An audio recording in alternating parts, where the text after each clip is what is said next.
So first C అంటే consultancy forms అన్నమాట.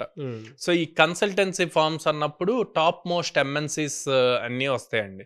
Like TCS, Capgemini, Cognizant అన్నీ కూడా కన్సల్టెన్సీ ఫార్మ్స్. వీళ్ళ ఓన్ ప్రోడక్ట్స్ తక్కువ ఉంటాయి, వేరే వాళ్ళ ప్రోడక్ట్స్ వాళ్ళకి వేరే క్లయింట్స్కి వీళ్ళు కన్సల్టెంట్స్గా ఉండి ఆ ప్రాజెక్ట్స్ తీసుకొచ్చి బిల్డ్ చేస్తూ ఉంటారు. ఇట్లాంటి వాటిల్లో కెరీర్ బిల్డ్ చేసుకోవటం చాలా ఈజీగా ఉంటుంది.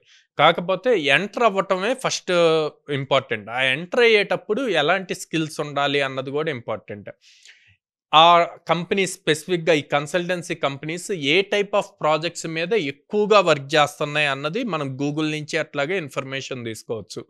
ఆ తీసుకున్న ఇన్ఫర్మేషన్ బేస్ చేసుకొని కొంత రీసెర్చ్ చేసి, ఫర్ సపోజ్ బ్యాంకింగ్ డొమైన్స్ ఉంటుందండి, ఈ కామర్స్ ప్లాట్ఫామ్స్ ఉంటాయి. సో ఇట్లాగా ఆ డొమైన్స్ బేస్ చేసుకొని ఆ డొమైన్లో ఎలాంటి స్కిల్ కావాలి అన్నది రీసెర్చ్ చేసి కనుక వాళ్ళు నేర్చుకుంటే ఈజీ అవుతుంది కన్సల్టెన్సీ ఫార్మ్స్లో రావటానికి.